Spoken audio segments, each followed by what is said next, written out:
Hi there, welcome back to the series of Master Python with practice questions, where we learn by doing. So in this session we are going to embark on question 7.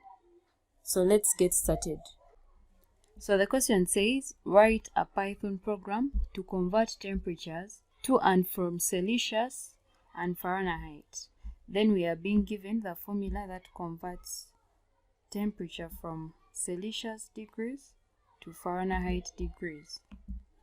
So the first thing we are going to do is to create a function, and the function name for this case is going to be temperature conversions. So within this function, the first thing that we are going to do is to create a string literal that is going to be printed when we try to run our application. And the string literal is going to just be something like an insight that a user can actually see and know that this application is about converting temperatures. So we are going to use the print function. So the string literal is going to be temperature converter.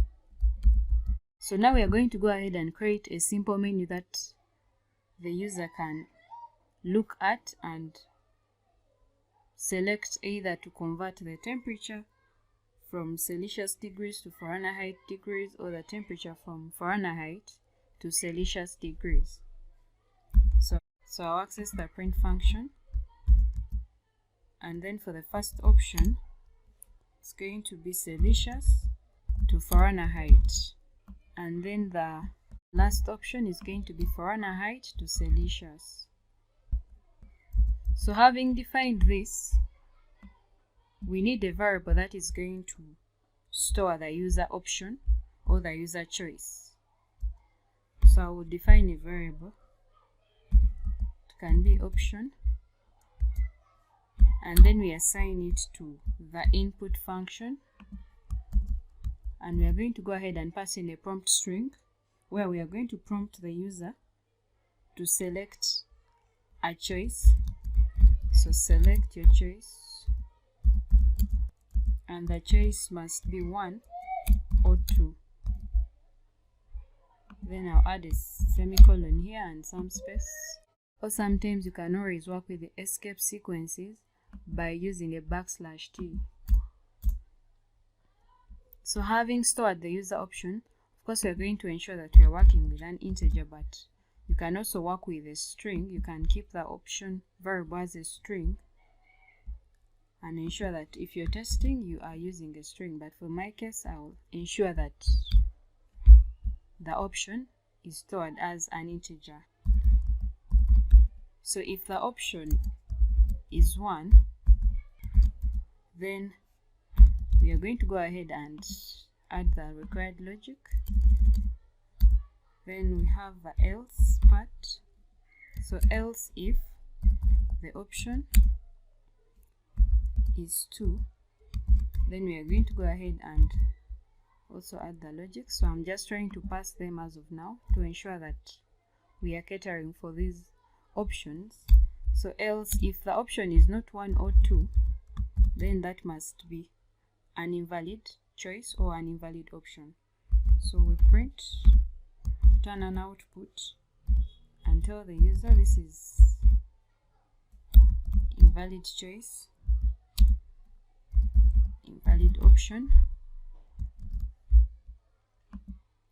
So for the first option, if a user selects 1, then we are supposed to prompt the user to enter the Celsius degrees so that we can convert that temperature from Celsius to Fahrenheit. So this pretty means that we have to create a variable that is going to store the Celsius degrees. So I'm just going to copy this so that we can reuse it here for the variable name and ensure that it is in lowercase. So the first thing, we shall ensure that we are casting the degree from a string type to a float type. Then we work with the input function, and the prompt string is going to be enter temperature in Celsius degrees. So when the user enters the Celsius degree value, we have to convert it to Fahrenheit. So the formula for conversions from a Celsius degree temperature to a Fahrenheit degree has been provided. So going to define a variable for the Fahrenheit value, and I assign it to the expression that has been defined. So this is going to be 9 divided by 5, then multiplied by the Celsius value from the user, then plus 32. And for this case, we shall have to print the result by saying that, for example, 30 degrees Celsius is equal to maybe 100 degrees Fahrenheit. That is just an example.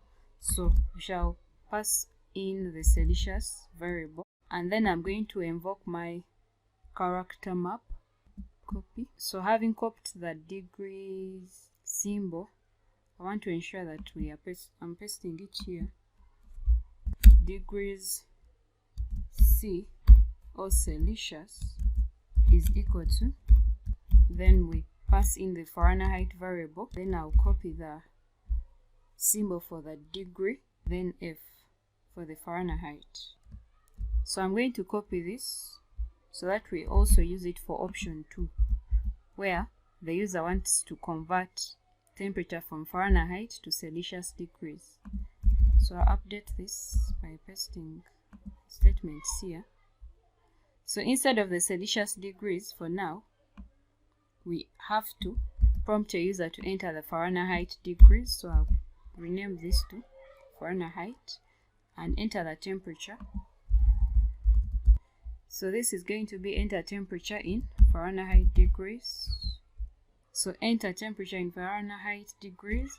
Then the expression for this case is going to cater for the Celsius temperature that we have to calculate. So if we are converting from Fahrenheit to Celsius degrees, then the expression is going to be 5 divided by 9, then multiplied by our Fahrenheit value, then minus 32. So instead of us printing Celsius, this is going to be Fahrenheit. So I'll update this to Fahrenheit, and this is going to be F for the Fahrenheit. For example, 20 degrees Fahrenheit is equal to, then we update this to the Celsius value, and this is going to be degrees Celsius. So having created this, I'm going to ensure that we are calling the function and running the program. So when I run the program, we are being told to select our choice or the option. So for example, if we are converting Celsius to Fahrenheit degrees, that is going to be option 1. Then we press enter, then it now executes this condition because the option is 1.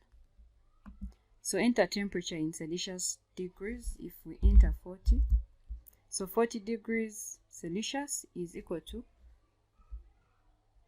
104.0 degrees Fahrenheit.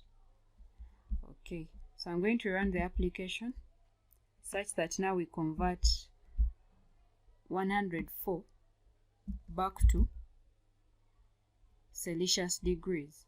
So the option for this case is going to be 2, and then the temperature in Fahrenheit is going to be 104.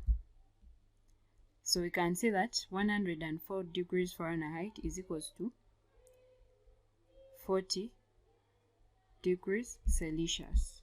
So lastly, if we try to test the program by entering an invalid choice, for example, if I enter 90, we can see that we get invalid option.